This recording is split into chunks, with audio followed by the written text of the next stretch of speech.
ಆಂಬೊಡೆ ಮಾಡೋದನ್ನ ನೋಡೋಣ ಬನ್ನಿ. ಈಸಿಯಾಗಿ ಕ್ರಿಸ್ಪಿಯಾಗಿ ಮಾಡೋವಂಥ ಆಂಬೊಡೆ ಮಾಡೋದನ್ನ ನೋಡೋಣ ಬನ್ನಿ.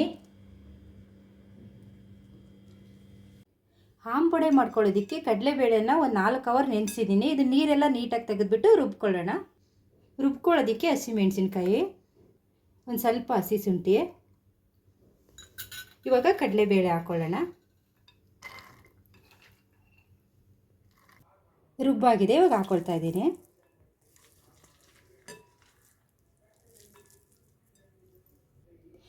ತರಿಯಾಗಿ ಈ ಥರ ರುಬ್ಕೋಬೇಕು. ಇದನ್ನ ಕರಿಬೇವಿನ ಸೊಪ್ಪು ಹಾಕ್ಕೊಳ್ಳೋಣ. ಸ್ವಲ್ಪ ಕೊತ್ತಂಬರಿ ಸೊಪ್ಪು ಹಾಕ್ಕೊಳ್ತಾ ಇದ್ದೀನಿ. ತೆಂಗಿನ ತುರಿ ಹಾಕ್ಕೊಳ್ತಾ ಇದ್ದೀನಿ. ರುಚಿಗೆ ತಕ್ಕಷ್ಟು ಉಪ್ಪು ಹಾಕ್ಕೊಳ್ಳೋಣ. ಇದೆಲ್ಲನೂ ಚೆನ್ನಾಗಿ ಮಿಕ್ಸ್ ಮಾಡ್ಕೊಳ್ಳೋಣ. ಎಲ್ಲನೂ ಚೆನ್ನಾಗಿ ಎಲ್ಲ ಕಡೆಯೂ ಮಿಕ್ಸ್ ಆಗೋ ಥರ ನೀಟಾಗಿ ಕಲಿಸ್ಕೊಳ್ಳೋಣ. ಬಾಣಲಿ ಕಾದಿದೆ, ಇವಾಗ ಎಣ್ಣೆ ಹಾಕ್ಕೊಳ್ಳೋಣ. ಇವಾಗ ಎಣ್ಣೆ ಕಾದಿದೆ, ಹಾಕೋಣ.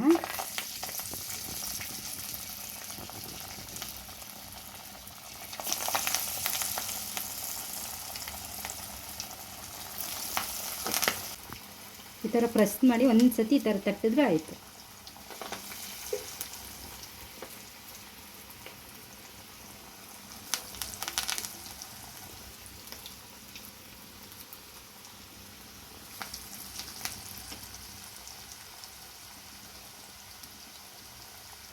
ಇವಾಗ ಆಗಿದೆ, ತೆಗೆದುಬಿಡೋಣ.